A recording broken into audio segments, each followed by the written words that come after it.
Okay, we're recording. 3. Avoid legal snags by telling people they're being recorded. You are being recorded. All right, 3, 2, 1.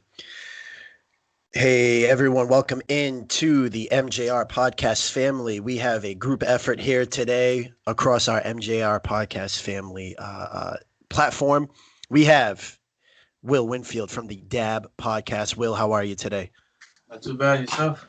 I'm doing well. We have our host of the Meetup with MeLa podcast. We have Melissa. How are you, Melissa? I'm doing well. Thank you. Awesome.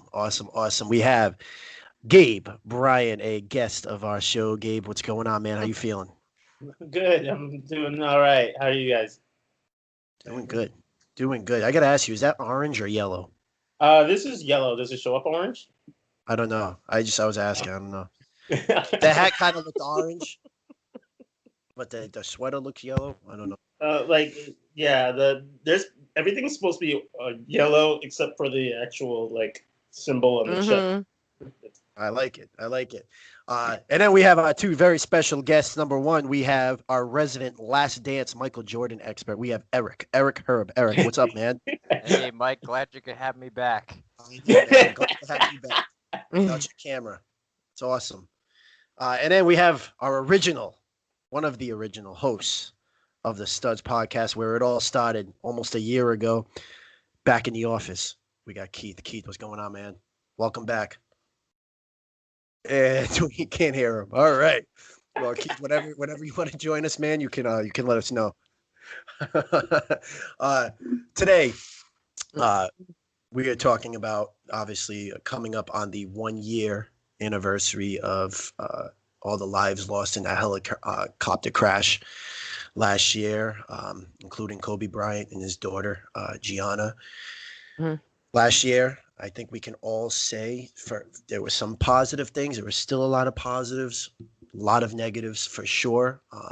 But I think in retrospect, we can all say it wasn't the year we wanted. It definitely was not an overall great year. And to think it's already been a year since Kobe Bryant died, and everything that's happened since is it feels like it was 10 years ago.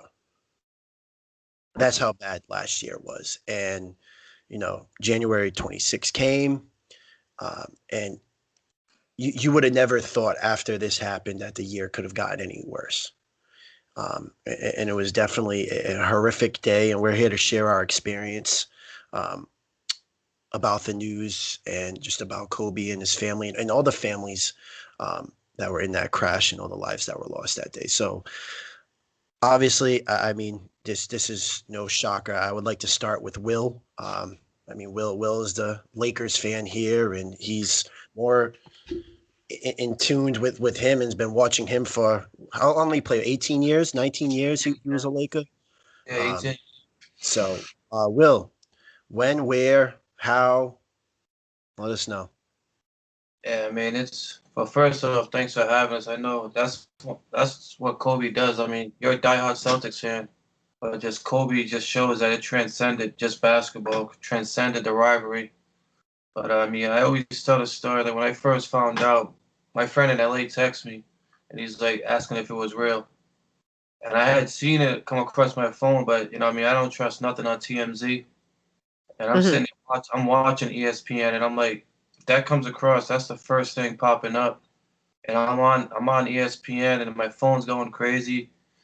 And I put my phone down, and then my good friend Leela, she actually used to be a sports reporter in LA, and she called me to check on me. And I guess they were getting a little bit faster over there.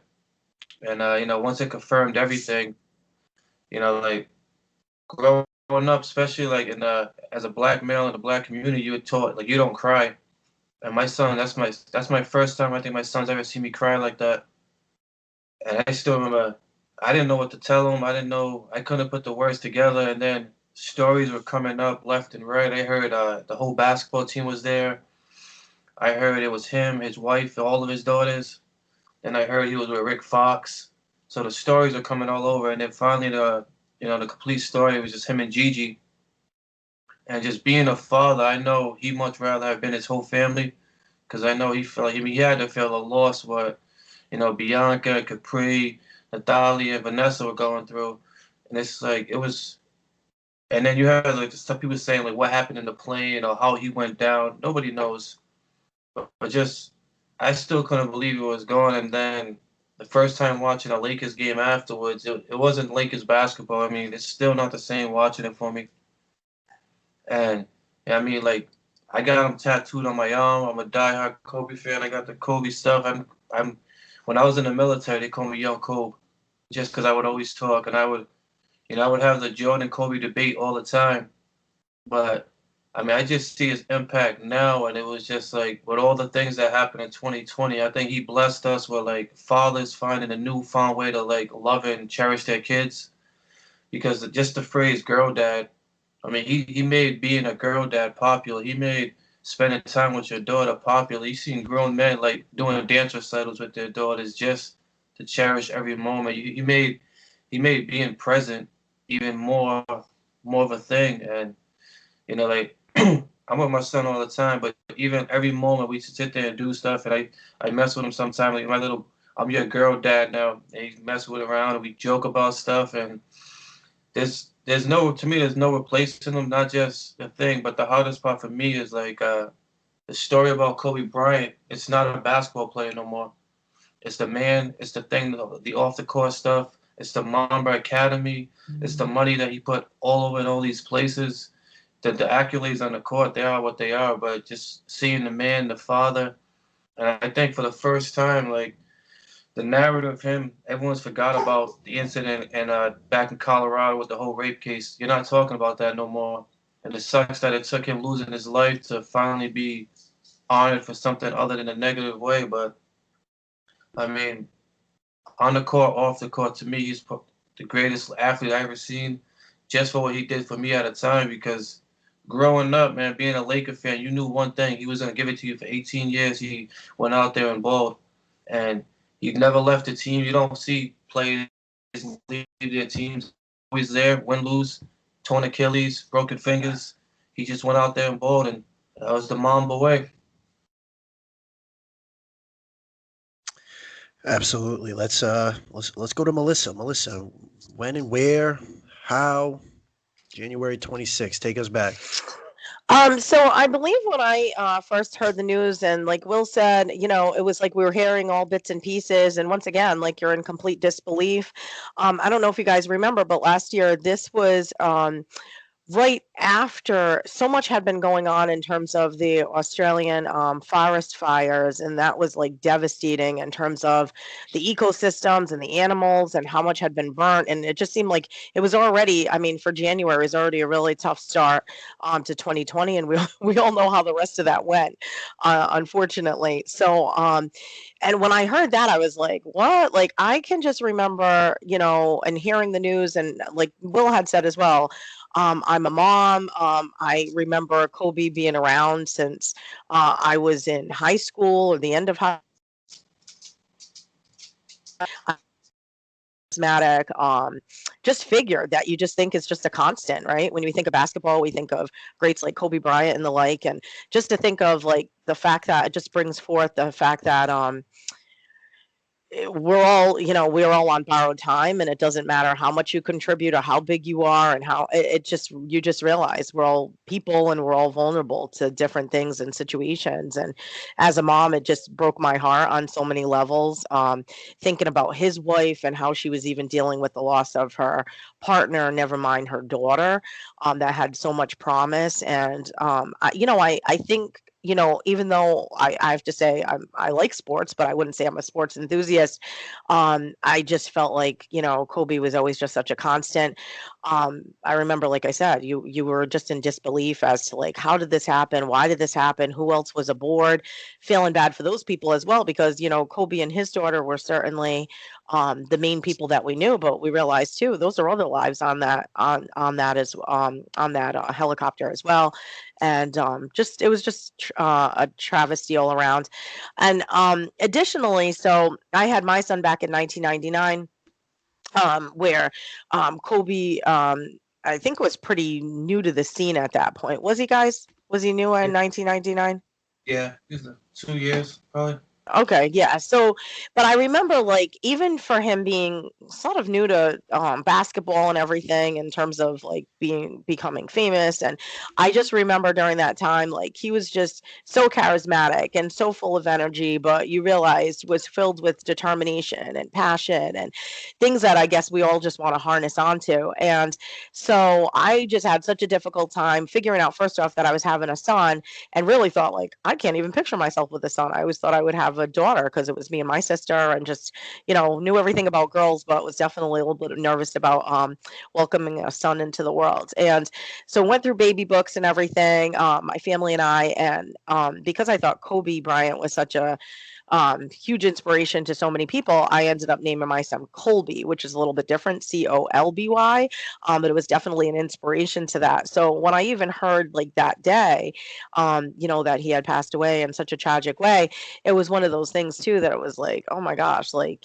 again, I think it just pulls you back to, just the role that he's played, in sort of in a way in my life throughout the years, and especially at a time that was so pivotal to me becoming a mom, thinking about someone like Kobe Bryant just being such the great person that he was, and just someone that was so dynamic, put everything into it, like I said, passionate, everything, to tell you the truth, that I would want instilled in my son as he grew up, especially as a black man that I hope found his path and was able to harness whatever he was passionate about, and was able to go and do whatever he wanted to do with it, with a smile and charisma. So that's basically my takeaways from it. And of course, it's been a travesty and a tragedy ever since. I'm sure for his family, they're having to deal with this and pivot and try to figure out how do they even move on. So certainly my prayers continue to go out to his family, friends, those who knew him closely, and even the fans that just really loved him and committed to watching him and seeing how he flourished in his career. All right. Let's go to Gabe. So Kobe, it was on a Tuesday, I think, that he passed away. That whole situation went down. Um, I'm always on social media. I'm always on my Facebook and stuff like that. So like I was seeing them kind of slowly come in. The posts, scrolling through, and it was just like it's such a unreal moment when you're like reading it. It's not like, oh, he got into a car crash, or the team bus, or just like randomly walking across the street. It's like he was in a helicopter, and like, and it, when you hear it, you don't. It's such a sudden thing. Certain deaths, especially sudden deaths that you're just like not expecting, when you hear it, it's just like, initially it's unbelievable. Even if when the facts come in, you see the post, you see all the reports, it still doesn't feel real. Like even today, it really doesn't quite feel like he's gone, just because of how sudden he like passed. And so like I'm expecting like to show up with some new project or some new like business venture. Like even today, it's a little weird. Kobe for me is going to be a little bit different than I think most people. For me, he's really interesting because, like I was in high school when he showed up in '99. So I was actually I was in 8th grade when he like kind of came on the scene, but he didn't like become like this cultural personality till like, I would say like 2000, 2001. In one of the big things that for me about Kobe was he wasn't the traditional basketball player, especially as a black man. He wasn't a traditional basketball player. A lot of people have their, kind of like perception of what it means to be a black person, and one of those things is you have to play basketball. Like in my neighborhood, every black kid played basketball. If you didn't play basketball, people are like, "Are you really black?" kind of thing. But when you talk about someone like Kobe, he also didn't grow up in a traditional, quote unquote, stereotypical way. You know, he grew up in Italy. He like grew up away from like the whole scene. Like it's almost like such a weird. If you like look at that story, it's such a weird way he got to the NBA compared to everybody else. And so one of the things is I remember early on, people question his blackness because he didn't grow up in that traditional way.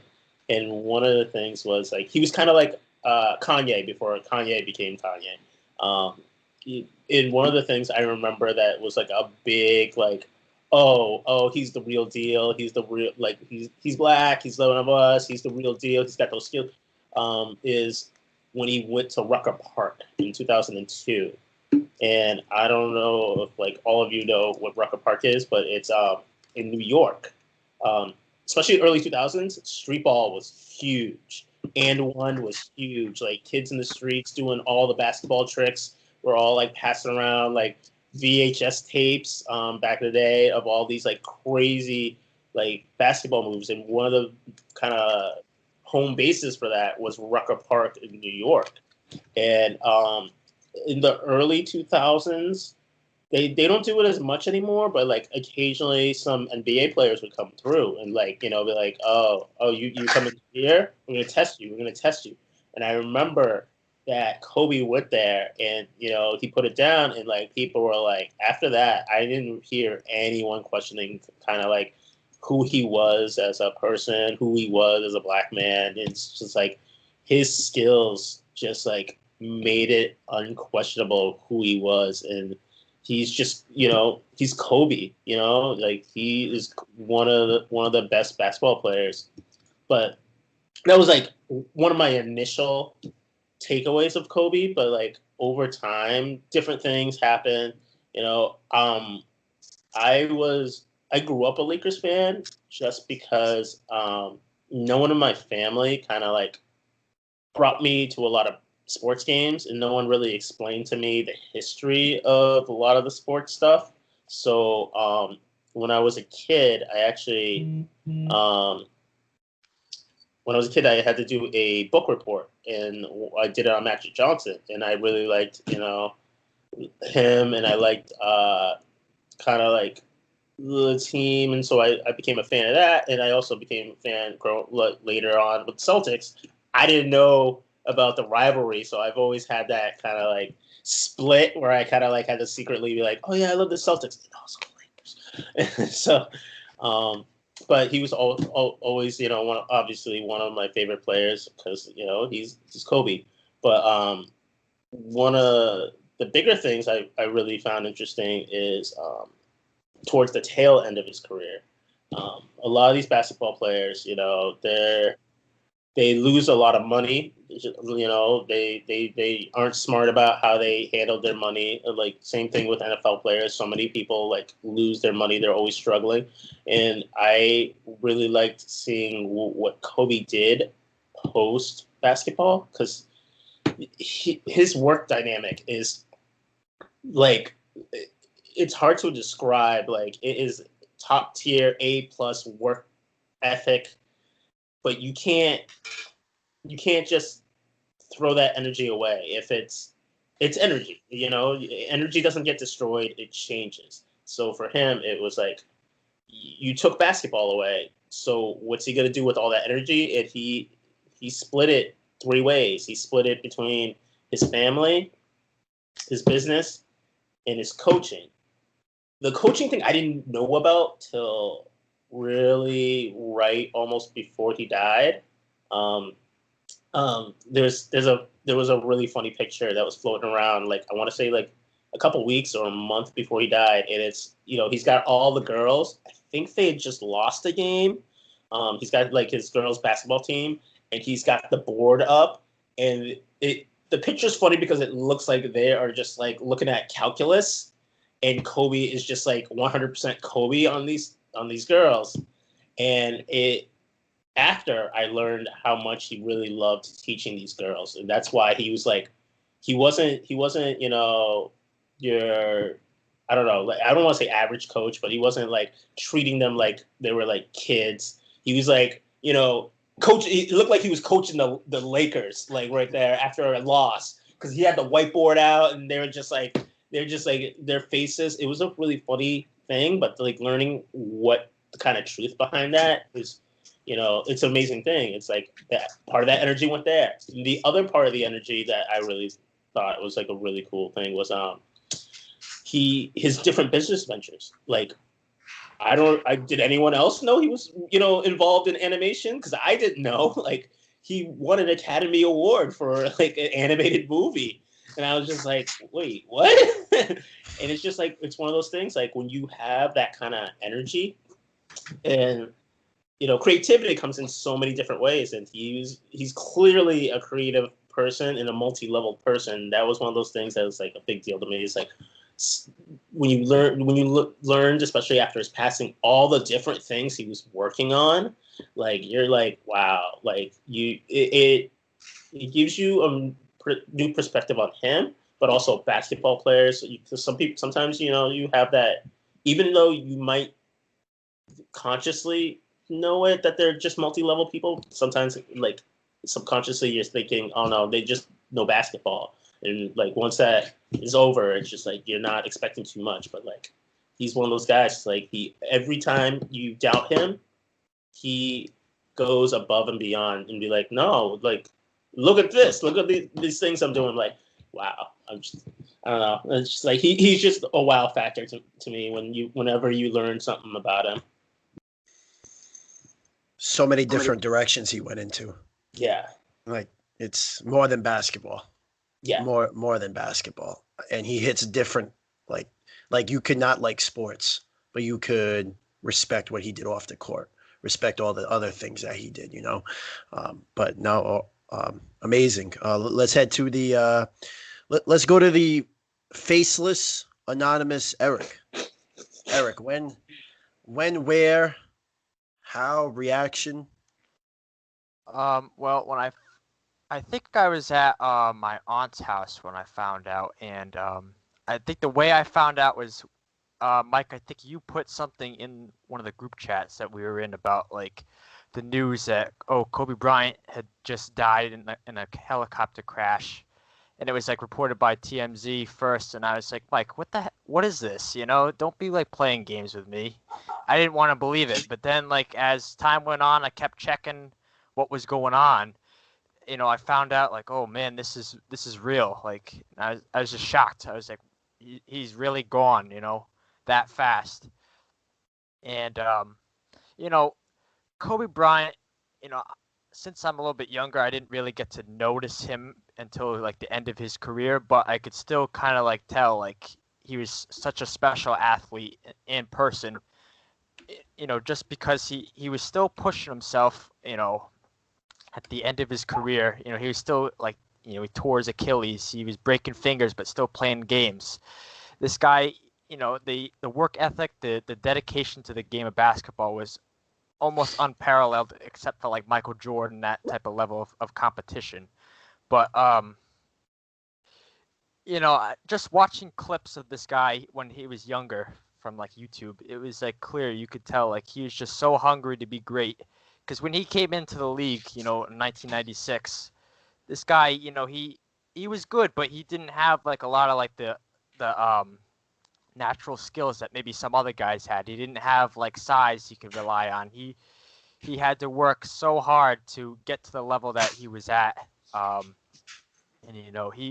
he wanted to learn from the best. You could tell from because he hung around Michael Jordan a lot, and he was just constantly trying to pick his brain, and just understand what it took to become great.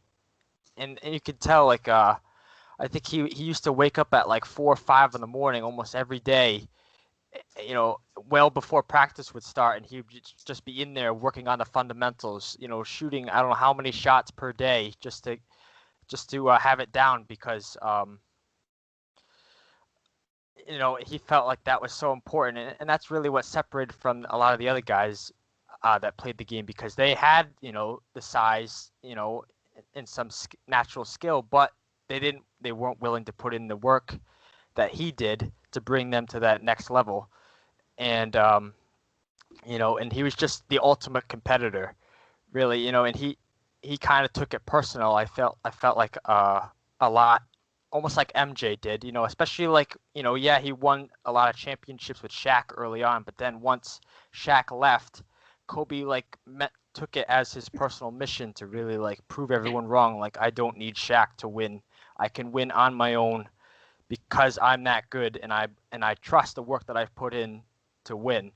So, I just felt like we really did lose a special guy, when he passed away. And even like what Gabe was saying, he took that same mentality and dedication to like the business world after he retired. And he was really working hard. I think he wanted to like make investments. I remember into like body armor or something to compete with Gatorade. And like you said, he was coaching his girls basketball team. So the man really did have a lot of other passions he was working hard towards after he retired basketball too, which I really respect from him. And I just think that he was almost a once in a lifetime type of person that we had that we lost, and it was really tragic. All right. Let's go to The Office. Keith, when, where, how? All right. Well, first off, can you guys hear me? Am I coming A little louder. louder? All right. I don't know if I can make it louder or not. I don't know what's going on with my mic. Still not good. I don't know if what I can do to fix it. I don't know. You had it good earlier. Is it plugged in all the way? Sometimes that. All the way. I don't know what's going on. I haven't used. I haven't messed with it. Go to your press setting. We'll cut this part out. Press settings on Skype, right? Go to set the three buttons. Press audio and video settings. You see it? Oh, geez. Have it as microphone. It's not working really. Is the bar all the way up to 10? The bar's up to 10. Maybe go to your computer setting. What do you have, a Mac or a PC?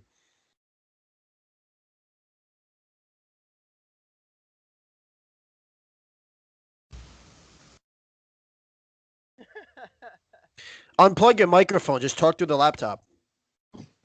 That might work better for now.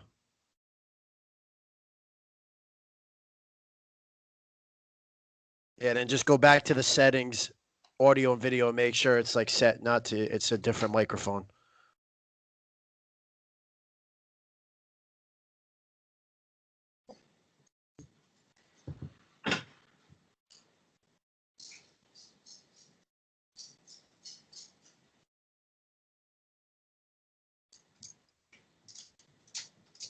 Oh, we're going back to the microphone.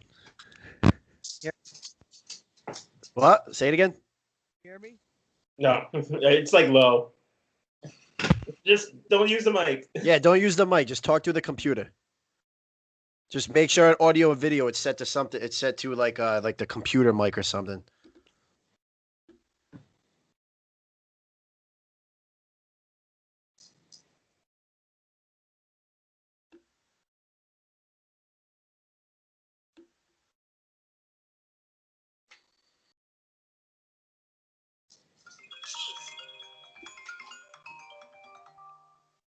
Hello? Just come up to your speaker. I'll do it like this. Huh? What? No, we can't do that. I can't make it work. All right. Come up to your speaker. I can't. It's not gonna work. No, I can't fix it. All right, just all right. Listen. Just plug the mic back in, and then I'll be able to louden your voice.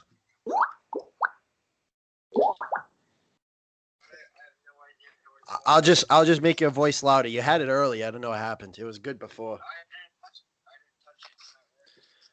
Just make sure if you go to your settings on the computer, you go to sound and press like input Make sure the volume's all the way up. I had it.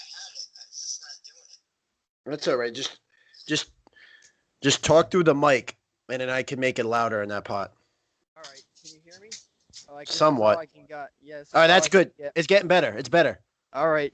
Oh, perfect. What'd you do? All right. I didn't even Keep do it there. nothing. I Keep it unplugged it and plugged it back in. All right. That's what we gotta do. All right. All right. Let's start Maybe back. it was. It may be something with the cord where sometimes you might have Yeah. to jiggle it, like, I don't know. twist it or something. Maybe I'll jiggle it. All right. Don't touch it. Okay. So- All right. Yes, sounds good. All right. Sweet. All right. So Hold on. Hold on. Let's start fresh. Let's start fresh. Cut that part out. All right. We'll redo it. I said how, when, where. All right. Now go. All right. So I mean, to start off for Kobe Bryant, I wasn't really into basketball until just like a couple of years ago when I really got into it. And like his death, it was the same story as my brother. I was at my aunt's house, and like you sent it in the group chat, and I first, like you said, it was TMZ, and I was like, oh, what's going on here? You know what I mean? Because like TMZ isn't the most reliable news source, and I saw it, I was like, oh my God, this is like really messed up, And then as the day progressed onwards, like more reliable news sources came out and like confirmed it. But like at first when I found out he died, I was just like shocked, and and it was a tragedy not only for him and his daughter, and like for everyone else on that helicopter too. I mean, it was just like such like a gut punch. I can't describe it any other way. It was just such like wow, like this can't be real moment, And I'm not really a huge Lakers fan, but I am a big Celtics fan, and I mean, you can appreciate just like his competitiveness that he brought to the game and everything that he did in life, like you guys talked about. But just going back to like the Celtics and the 2008 finals and 2010 finals and stuff like that. I mean, those are some really great like games, and like that's just like how I picture him, like the ultimate competitor. And just like for the healing process and stuff like that, I just went right back to watching basketball. And like as soon when basketball was back, like just like watching teams, I remember Trae Young, he was Trae Young and Jason Tatum, they were both like mentored by him, so like they live on through him kind of in a sort of way. But like just watching their reactions and just like watching them grieve, that helped me, just like get through that entire thing. It was just a hard time for everyone, And Mike, you and I, way back when, it was a year ago, we used to play, like all that like NBA 2K stuff, and it had an impact on like that community as well. Just on like on Xbox, people playing, and I remember they had an 8-second violation and a 24-second for the shot clock, and like even people on like video games and stuff were like playing tribute to him by doing stuff like that, like you have 8 seconds to bring up the ball past half court, you get a violation. People were doing that, and they run out the shot clock, for both his 8 and his 24, number. And it was just like such like, I don't know, his death has brought people together. I feel, he was just a larger than life personality. And like just the way he carried himself, it was unreal. I remember, I think I was talking to either you or someone, or I saw something that, being the ultimate competitor, if he guarded him one way in a game, say he went on statistics and he thought he was going to shoot shoot threes, be a jump shot shooter, and you try to take that away from him, he would try and like, he wouldn't try, he would do it. He would be like a drive to the basket scorer for that game. He would always find a way to outcompete you. And we've all heard about the MJ and like the Kobe Bryant, the GOAT, like debate, and he's definitely up there. If he's in there, it's a close rating. I'm still an MJ guy, but Kobe Bryant is riding his coattails. He's not that far behind. He's just an ultimate competitor, and like you guys said, going into business and everything he did after basketball, he just had his hands in everything. But that's just how kind of like the guy he was. He wanted to learn and continue to grow outside of basketball, and he was very successful, in what he wanted to do. And that's just the stuff that I'm gonna remember him by, being an ultimate competitor, striving to be better, that like he wanted to grow, and that's just the kind of the person I'm going to remember him by. But you know, I just can't believe it, you know, when it happened, and I still can't believe it. But you know, he changed a lot of people's life for the better, on and off the court, and that's all I got to say. You actually reminded me because I like almost blocked it out. But one of the big things after his death I saw was like you're talking about all the tributes. I was seeing so much random like all over my neighborhood, just like certain abandoned buildings. You'd see like R.I.P. Kobe, R.I.P. Gigi. Like I was seeing that everywhere around my neighborhood. It's crazy. And I forget. Like, yeah, and at the Staples Center when they actually had like an in-person memorial, I forget how many people were there, but like you could, it was like a sea of people. yeah. You couldn't even like when they like zoned because they like zoomed out, they had an aerial shot. You couldn't even see the streets. The place was packed, you know, just to pay respect for him, for Gigi, and for everyone else involved in that like helicopter crash. It was just insane, you know, the pour and support of people just everywhere, you know. It was just insane. I totally forgot. I was actually in Israel around the time he passed. Not the day of, but like around that time period, like maybe like a couple of weeks after or a month after. So in Israel, the big team is actually they have Laker colors, and so even in Israel they were doing tributes. And like Amari Stoudemire is on the team over there. So it's like, you know, there's that connection, obviously, and like the NBA connection. But you were seeing people with like Kobe jerseys in Israel all over the place, and they're like you could get heat pressed jerseys, so they have the colors, and so you got people getting heat pressed Kobe on the jerseys all over the place. He's just like a worldwide icon when he passed, and it's like crazy to see like all the different, remembering all the different tributes. Totally blanked to my mind. June 17th, 2010. I'll never forget watching the refs give the Lakers that win in Game 7. Don't get me started. I'll never forget. As a 15, I think it was 14, 13, watching the Celtics lose that game. Test. Right? No, and Sasha Vucevic. That Peace. jerk. Hate that dude. I remember watching Kobe throw up his hands like this and watching him celebrate, throwing the ball up in the air. And I'm like, I hate that dude. I hate him. And I couldn't watch sports for weeks. I was dead. I'm still, to this day, you could not catch me watch a repeat of that series. I can watch that playoff run all the way up to that game. I cannot. I still say if Perkins was in that game, we win. But anyway, on to the point. I hated Kobe Bryant. As a Celtics fan, I hated him. I did not like him. He beat us. As a pure Celtics fan, I hated him. That's like LeBron James. The rivalries, everything. You hate that player. I respected his work ethic. I always respected the way he played. There was never a time where I looked at him and said, wow, that dude's a baby. Always complaining to the refs. Always the way he played. I never looked at it and said, I can't stand watching him. LeBron, I used to have those moments. Now it's a little more enjoyable. I think he's changed in that regard. Just a little bit. But when it came to Kobe, I respected him. And I never forget the day. I think it was a Sunday. Because it was a Sunday. Because I remember, Keith, we were up at Patriot Place. Yep. And it was a weird night. And I had just DJ'd in elementary school, Moses Brown. I just had DJ'd their dance that night with about 150 kids there. And we were having a blast. And it was all the elementary school kids. I'm teaching them dances. We're having a blast. And I remember going home that night. I'm like, I don't feel like going out.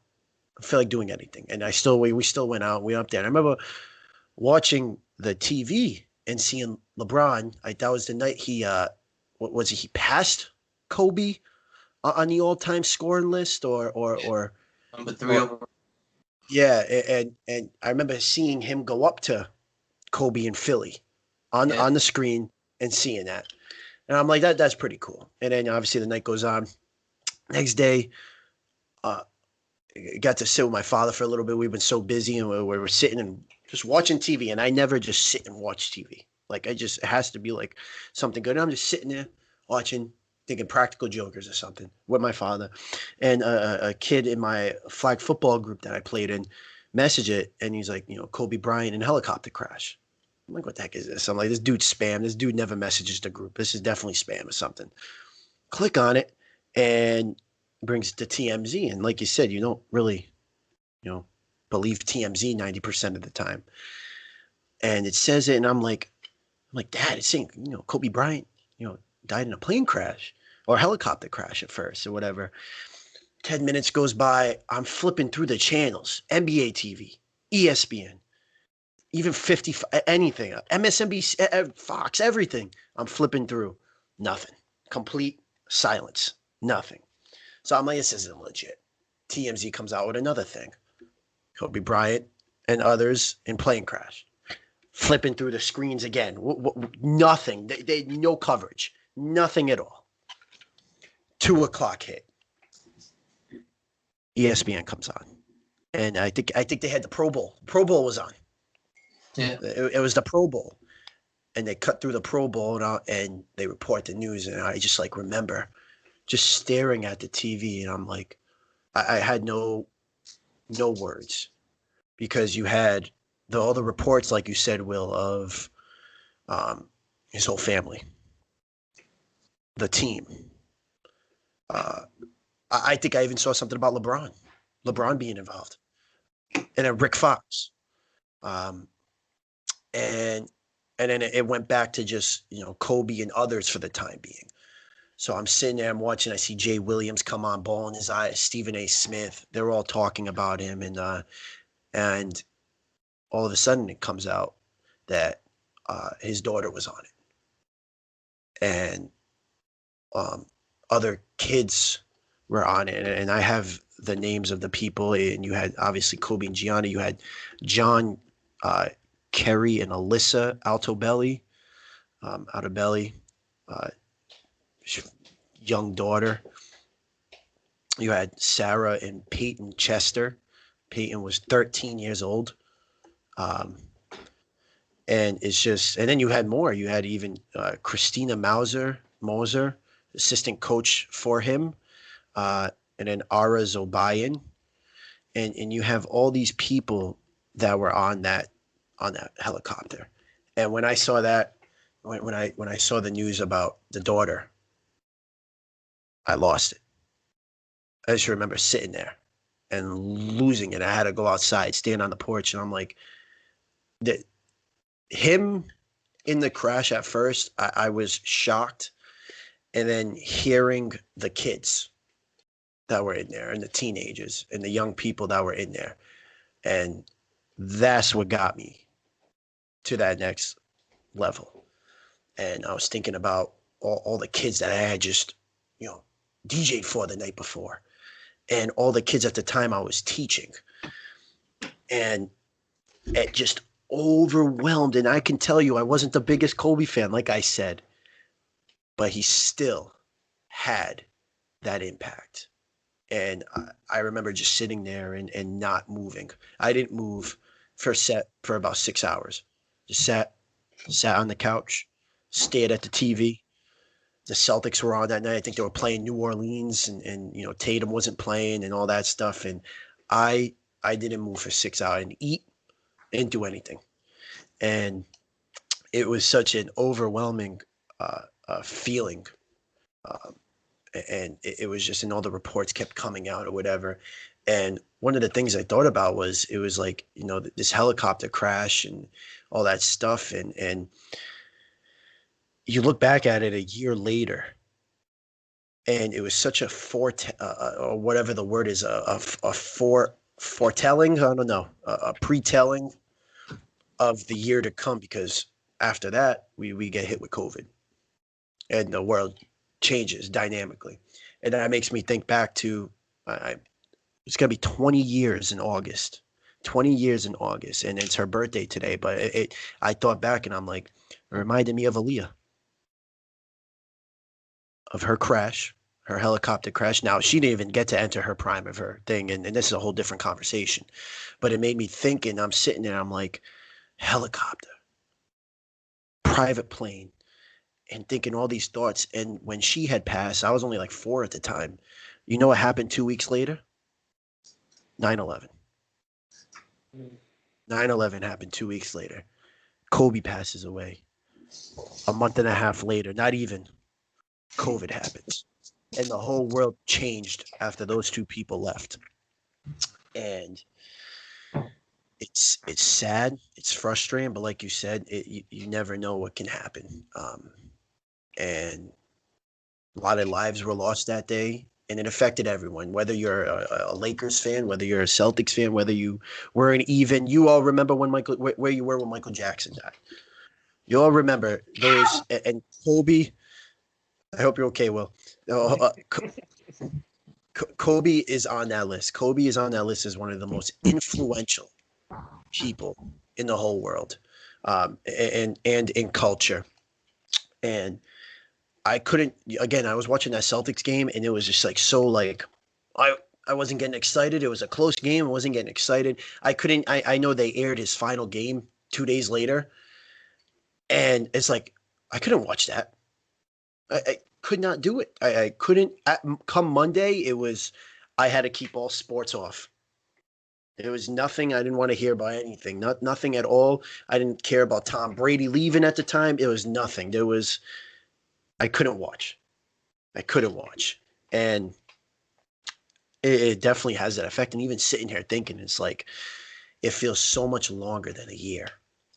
And it brings me back to that day just sitting on the couch and wanting to do nothing.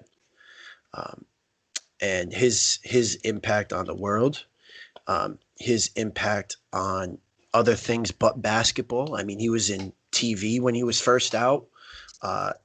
His Dear Basketball poem, which we're going to share in the video, which I didn't even know. He did a book. I think he was working on a book or something. And I remember watching the funeral or the procession they had at Staples Center, and just the people. And it was just surreal. Like, again, it was another moment where I just sat there just looking at the camera. And then you have Shaq come up, and that was one of the greatest lines I've ever heard in my life when he said, I forgot what the situation was. He's like, we're a team. There's no I in team. But then he goes there, but there's an I in win, mother effer. Yeah. that was the best line I ever heard. Oh my And God. Yeah. I could see Kobe definitely saying that. And it just, it made me think back to the Celtics Lakers days and Garnett versus Kobe, Pierce versus Kobe. And it was definitely sad. I wish I was into it more when they were in their prime to watch. You'll all look back, like there's parts of me that miss the Miami days, even though they beat the Celtics. But when they had LeBron and Wade, and those were such good teams in San Antonio, and you had Kobe with Shaq and the dynamic duo that was, and is devastating for sure to see all the lives that he impacted. Nothing was even when Rick Fox was on the TNT special and they had him talk, and this dude is involved supposedly in the crash, and hearing what he had to say, and Shaq, and just seeing the raw emotion. It was a day, definitely, as a sports fan, but as a person, and I think everyone felt that way, that you'll never forget. And it was just such a pre-telling of the future and what the rest of the year comes at. For a moment, you're thinking about COVID, and you're like, wow, I didn't realize Kobe left us 2 months ago. And it's sad, and he continues to inspire people, and he will continue to inspire people forever, just like MJ did, just like, Prince, and just like a lot of other people. They'll continue to inspire people forever. My question is to you guys, and I don't know if you want to open this up for a little quick discussion, but what do you feel it? And I can admit for certain people, like for example, Prince, when Prince died, I started actually getting into him after he died and realizing who he was and everything like that. And now I'm a huge fan. Do you find that a lot of people have kind of gotten into Kobe more since he's died? And just in general with people, like, what's your thoughts on that with people, celebrities, high profile stars who pass either tragically too soon or whatever? Do you find people are getting into them more? I Um, feel like,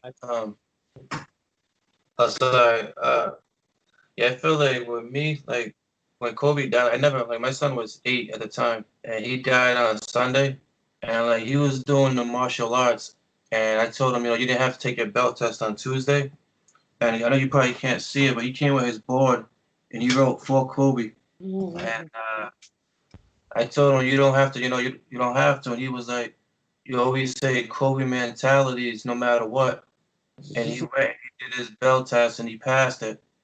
And that's what I think people aren't finding out about Kobe, like the stuff that he did off the court, like even as far as like his relationship with his father. Like his father was a professional basketball player, but Kobe never wanted to be known as, Joe Jelly Bean Bryant's son. He wanted to be known as Gigi's father. He wanted to be known as all the accolades off the court.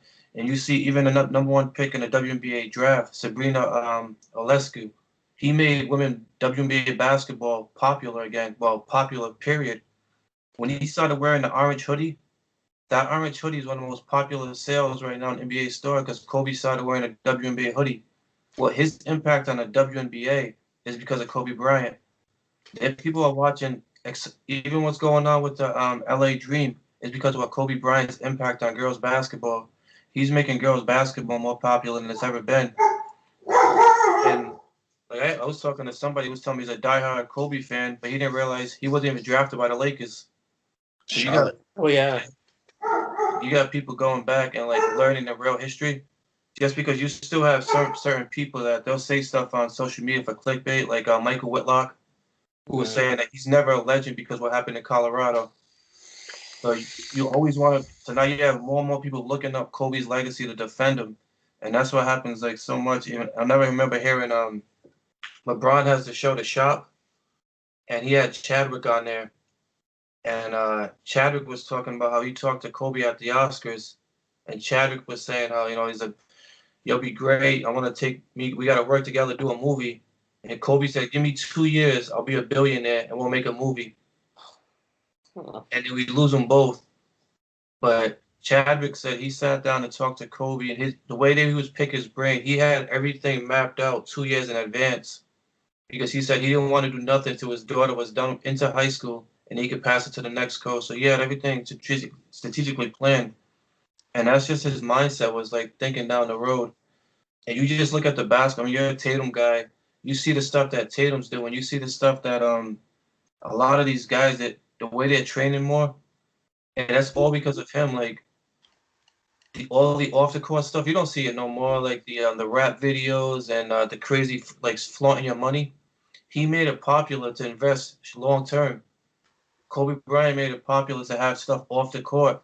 Like LeBron just left Coke for Pepsi.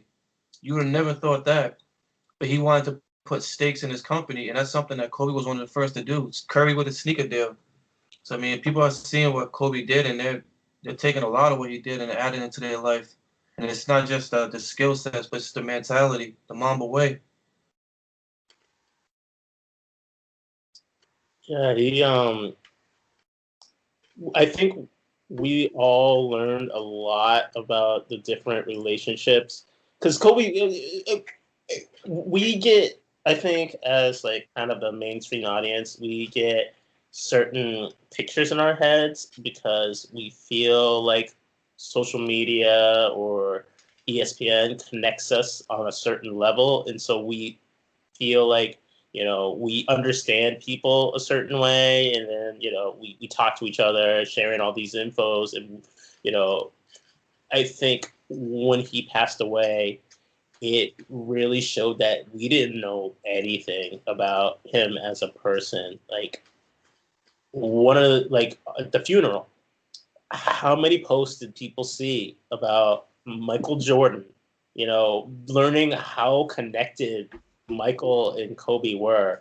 That Kobe was like calling him constantly, like having these hour-long, whatever, multiple long conversations where Kobe's picking Michael's brain. Like, in our head, there was like a rivalry, and like they're like competing for the GOAT status, and like we learned so much at that funeral and after, and just like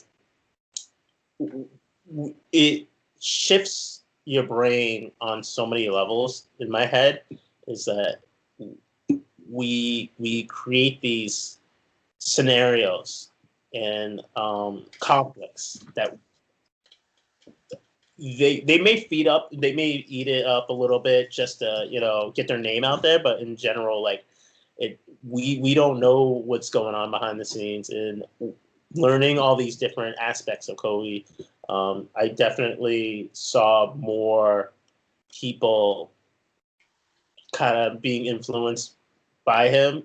They were influenced by him on the tail end of his career, but they were also influenced by him by his passing, and just like focusing more on these different things and passions that people might have, and just like instead of maybe putting 5% or 10% of their energy in there, they put way more emphasis on trying to get to these goals, these different goals that how do you get to these things. And it's just kind of like that Mamba mentality, like that's been a phrase for a while, but it exploded. And it's just like you want to reach this goal, you got to put it all in. You can't just be half in, half out. And like I was trying to look up the picture of the whiteboard that I saw, but I couldn't find it, and I'm wondering. I couldn't find it, but I found the other picture. It's the where he's with the girls, and they had gotten fourth place in a tournament, and he's like breaking down the picture. Because that was also a picture that like people had like made fun of because they looked so unhappy in the picture, but he's so proud of these girls, and just like he's breaking down the different like members of the team, like who's the original members and who's kind of add-ins. And one of the comments he made was there's this one girl that wasn't there because she was at a dance recital. And he like kind of, that Kobe sly way. He's like, shows you where her mentality at the time was. But it's like, and these are like little girls. So I think they were in 7th grade. Maybe, I think that's when he started coaching that specific team, was like around 7th grade. And so like, I remember that comment like floating around, like, oh, he's throwing shade at these girls. And he's like, in retrospect now, I'm like, no. He's trying to impart that mama mentality on like so early onto these girls, because when you start that with kids early, all it's going to do is blossom and grow. And so like if you start them young, they're going to like carry that, and it's just only going to succeed. No one's going to fail from putting that energy into these goals that you want. You're only going to fail if you don't put the energy. And it's just like another thing that he's just like, he has these seeds. He's got these children, all these children. Like you were talking about Tatum. I didn't know. I kind of knew. I feel like I didn't quite understand how connected Tatum and Kobe were until the passing, and you start seeing those highlight videos. Just like Kobe was influenced by MJ. You see in like the different mannerisms that in the beginning that Kobe stole from MJ. You see, it's a little bit different because it was like a direct mentorship between Tatum and Kobe, but you see those highlight videos and like the mannerisms, like they're overlapping them. Like you're seeing the different shots they take the exact same way. You copy the best. You make it your own, but you copy the best. Because why make it harder on yourself when someone's already been there and done the work? You just like take that, take that influence, take that mannerisms. If that's what Kobe did and it got him to the goal, take that. And it's just like, it's really dope to see those kinds of things. Absolutely. His definitely his growth on people, and just like on YouTube, I'll never forget, like a month later, because I meditate and a video about Kobe Bryant on meditation pops up. And I'm like, why didn't I see this a year ago when it was posted? Why didn't these things come out? And um, his legacy, like I said, is way beyond basketball. And I never forget too. And Eric, our residential Last Dance expert, I remember, I don't know if it was episode 3 or 4, where they had him come on, and I'm just sitting there. I'm like, whoa, like this is so different. Like this is like, and it was only a 2-minute excerpt, which I was kind of actually bummed out about. Like I thought they were really gonna like dive into more about him and MJ's relationship, and instead they gave you a 2-minute clip of Kobe sitting there talking about it. And then it was it. It was over, and it was so, not to use the word weird, but so just like Surreal, maybe? surreal. Yeah, so surreal just to see him sitting there talking. And it was David Stern too was on there, and they both had passed. And I'm like, this is so surreal. Like it was so different, and that was an issue I had with that episode. Is they didn't go dive more into that relationship, which I think there probably is a lot more to dive into with that relationship. But I just remember it being so surreal seeing him, and just the way he talked. He was so intelligent with his words. Like everything he said, he had like that energy, that aura around him, where it was like you believed it. He could tell you that the world was flat, like Kyrie, and the difference between him and Kyrie is you believe Kobe. Kyrie, you just think he's a nutcase. But Kobe, it's like he'll tell you something and you could believe it. He had a conviction and authority with everything he said, everything he did. And you brought up a great point. I think it was Will or Gabe. Like you didn't see him leave the team. I think it was 05, but like it around when they faced off the Celtics and Lakers 07. And I think it was those 2 years where they were kind of, they made the playoffs. They weren't going to win. And I think Detroit had offered Chicago. Detroit. I think Detroit offered their whole starting lineup for Kobe. It was like Hamilton and Tayshaun Pritton, all of them for Kobe. And I think it was Chicago too. And, he could have left. He could have left. He could have told the Lakers, I want out. And he didn't, and he battled through. And you don't see that loyalty. The only person I could think of is Dirk. Dirk stayed. But that's and Tim Duncan. Sorry, Tim. That was so long ago. It was like, but you just don't see that loyalty, and that's what makes a guy like Giannis signs the max with the Bucks, and that loyalty you just don't see. And Kobe kept that loyalty. Kobe, you can't even say that about Garnett. Garnett left Minnesota, and I love Kevin Garnett. He's my favorite player.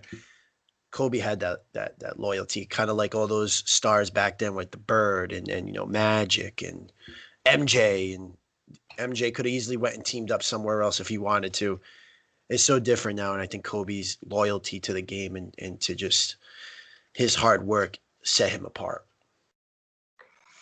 I think the other thing too that's huge is the fact that, why do we like grieve the loss of these celebrities that we never know personally? We'll never, we've never met personally, but I think for Kobe, especially, and this is the case for other celebrities that we really grieve when there's a loss, and especially a tragic loss, is the fact that we realize that they have been such a constant in our lives. Like I had said, we can think about different periods in time and what was going on in our life and how we felt either brought up by them or even could see some of ourselves in them or aspired to be something like them. And I think that's what's so huge about it. Like when I had more recently even looked up things about Kobe and things that I didn't know, it's just like, I think I was just so inspired by the platform that he really took advantage of, like in terms of being a celebrity and what he did with that, because I think sometimes that goes to waste.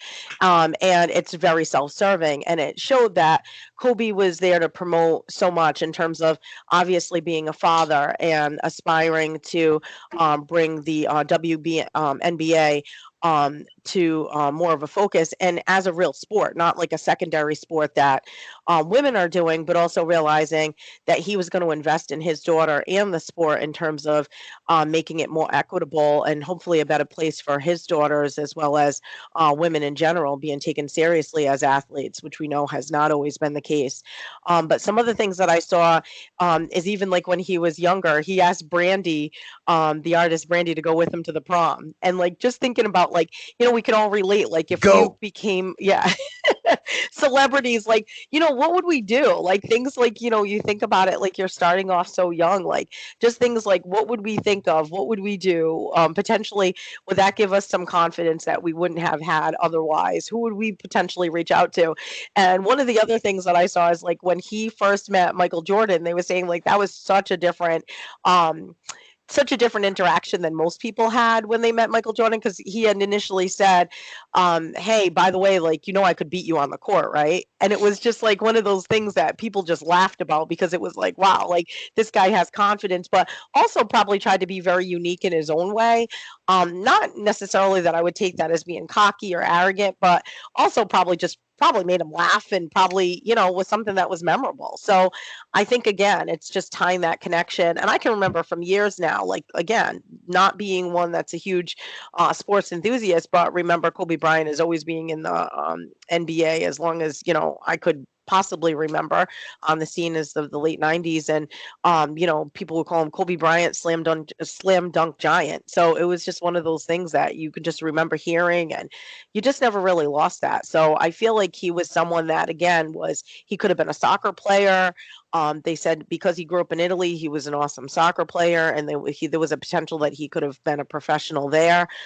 He also was set to release his own rap album and was creative in that component. And then we also know that later on when he leaves basketball, he writes and for his retirement, he writes the poem Dear Basketball. So I just think, like, in terms of just being such a multifaceted, well-rounded person, someone that just strives for so many different things, and not just for himself, well beyond that, I think that's huge. And I think I see him as someone that's just a global unifier. And I think that's the other thing that we really like, is just capturing that energy.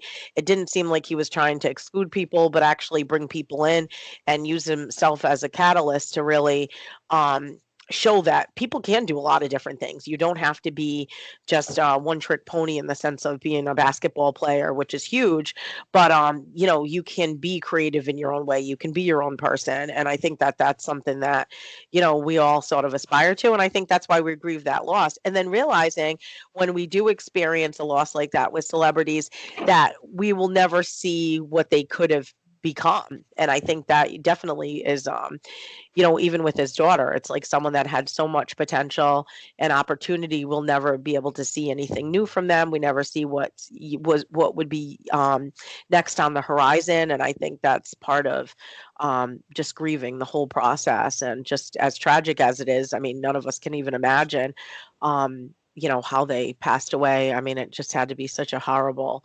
situation. But again, just knowing that there was so much that they still both had yet in the horizons, I think is just such a sad situation.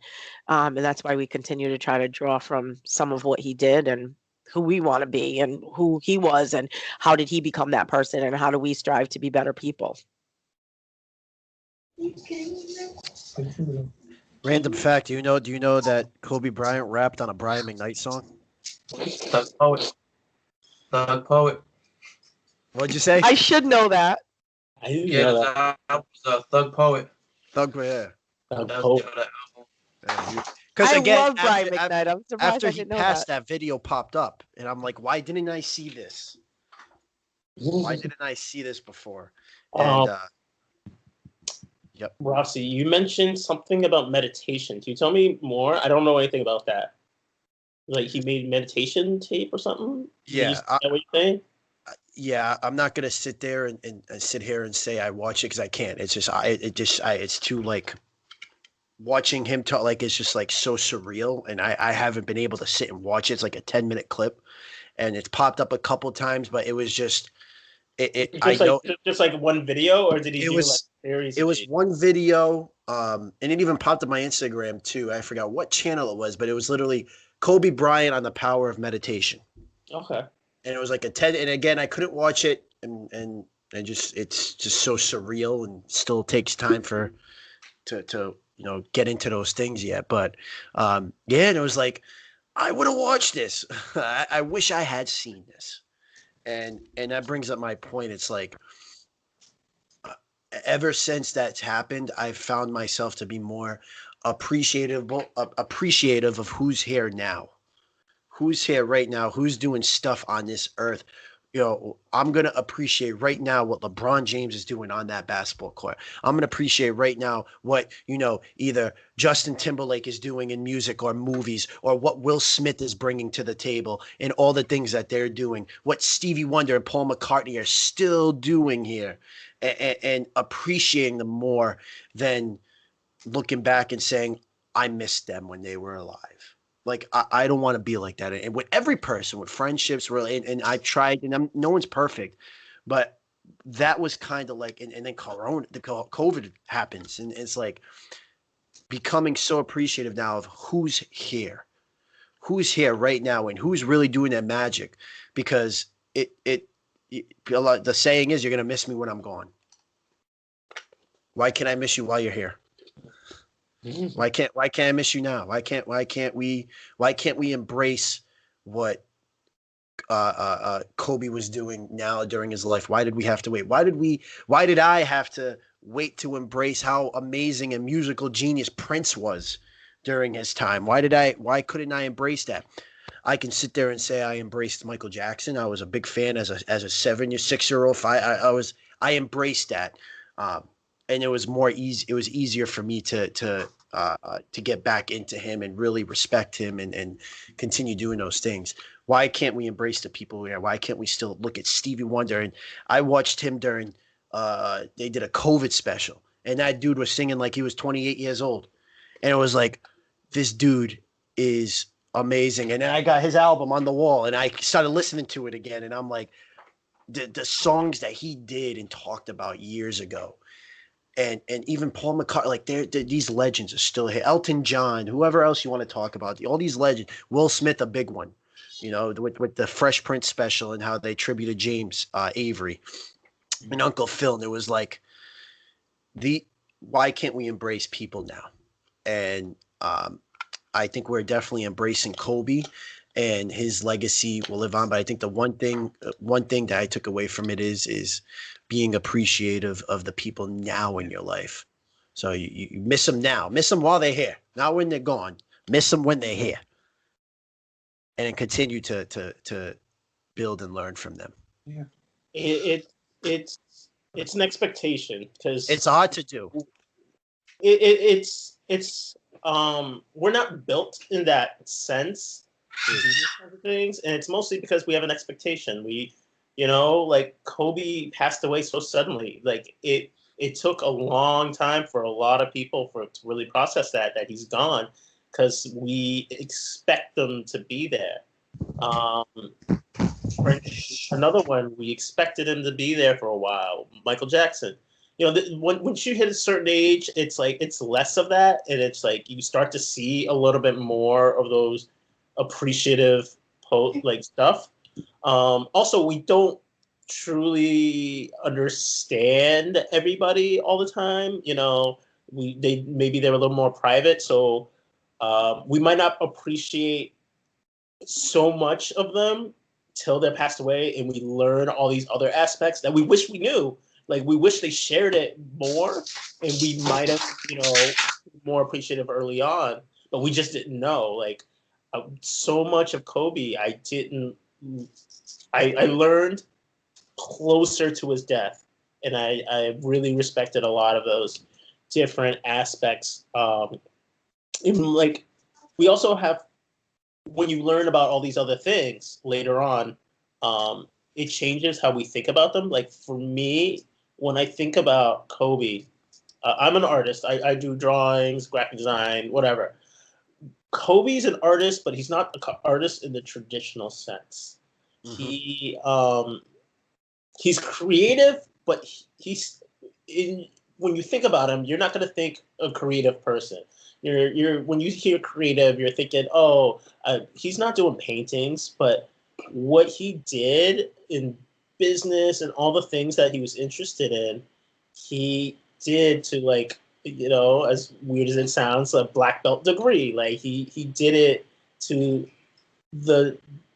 he learned all these things that interested him, and he succeeded in it, and he was an artist in it, like learning about meditation and poems, and he was working on an animated feature. And you have to be creative to make these things work. And artists generally aren't thought of as business people, mainly because we have the left side of our brain, right side of our brain. One side is generally thought of as the artist side. The other side is generally thought of as like the analytical business side. It's rarely do we think about them mixing together. You usually have one person does one thing, the other person's on your team, and he does the other thing, and you all come together. But Kobe was one of those people that, like, there's an artistry to what he did as with his mama mentality and his business acumen, where you're like, that's a true artist. And I think a lot of people would have shifted how they perceived people like him if we just knew more.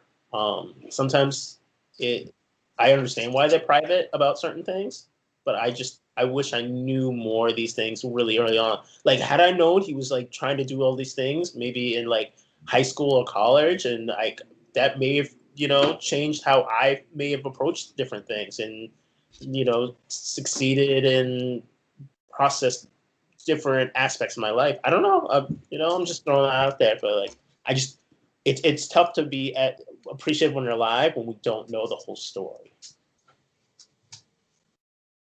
Yeah, and I think too, to add to that, it's knowing the story and then also listening to the story and actually, thinking about what they're doing. You can know about it all you want, but if you're not seeing those things, like if you knew all that stuff but then took no action, you're like, yeah, okay. And then you realize that years later, like I think there's some sort of action there too. And I completely agree with you. And like I said, I think the thing is just appreciativeness for me. That's my biggest takeaway from him. All right, if you had one word, just one word to describe how you. Oh, we got the co-host of the Dab podcast here. What's up? What's up, buddy? Go Kobe. Yeah. Huh? Did he call me a dumb cookie? He said, "Go Kobe." Oh, I thought he called me a cookie. That's why I'm eating a cookie. Is that a Girl Scout cookie? Nah, Pokemon. A Pokemon cookie. Oh, there you go. Look at the camera. And that's a Mama plug for the out. new Dab podcast Mama premiering today at 2:00. It's actually premiere right now. But yeah, if you had one word to describe something that you learned from just his passing, or what's one word you would say? I know for me it's appreciative or appreciation. Father.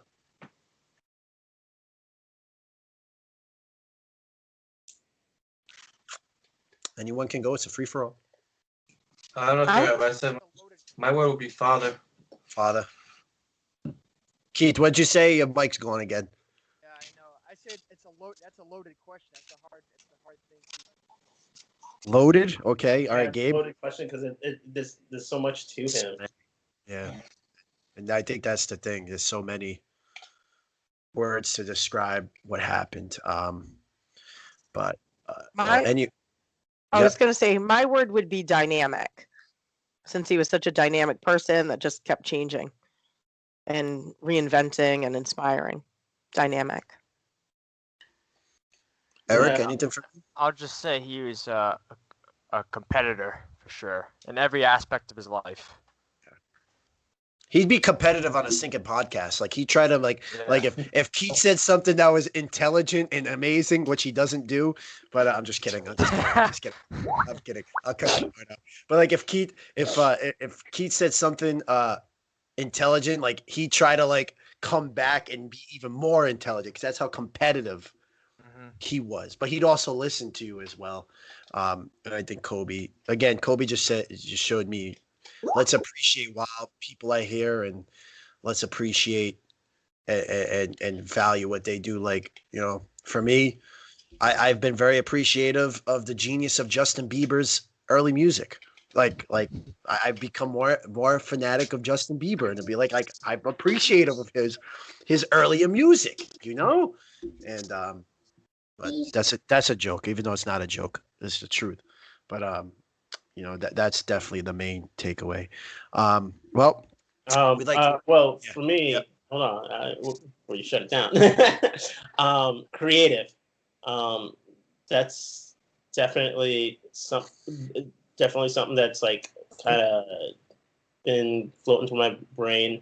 Obviously, girl dad and the passion, but creativity comes in different forms, and we can all have that creative energy, and it doesn't have to be specifically just drawing something or painting or music. It's one of those things that really sticks out, is creativity comes out in so many different ways that we just have to kind of change how we think about what it means to be a creative person. Absolutely. All right. Well, I think that's going to wrap it up here on our Kobe discussion. 1 year, January 26th, already a year. And we could continue going on just about his legacy and a lot of, celebrities and people's legacies. And it's definitely a conversation. And next year we'll be having different things that we might have learned about him, or 5 years later, it'll be a different thing that we learned about him. And I think it was a great discussion, and thank you guys for coming on and sharing your reactions. And I'd like to have you all on again, maybe soon again for a podcast. I don't know. You guys don't do your own podcast, do you? Oh yeah. I think we do. We got the Dad podcast. It's becoming viral. We got the co-host Will and Little Will, and we got Meet Up with MeLa over there. Yep. New episode coming out later this week. We have Anime Talk with Gabe. That'll be getting released soon. I'm telling you, we're doing it. We're doing it, Gabe. We got Stories with Rick. That'll be daily stories from the world of his life. That'll be happening soon. The stools we had before, what was that? Oh, the soft stools of the week. Yeah, with soft Keith. stools. Yeah, soft stools of the week with Keith. Yeah. But anyway, we want to thank you guys. You can check out all of our pages, the MJR Podcast family on Facebook. You can check out Meet Up with MeLa, the Dab Podcast, the emojis. You can check out Junior's predictions every single week on the wild card and the divisional round playoffs, and Instagram, YouTube, all that stuff. Thank you guys very much, and we will talk soon. Like, comment, and subscribe. Catch us on Spotify, and word to Big Bird.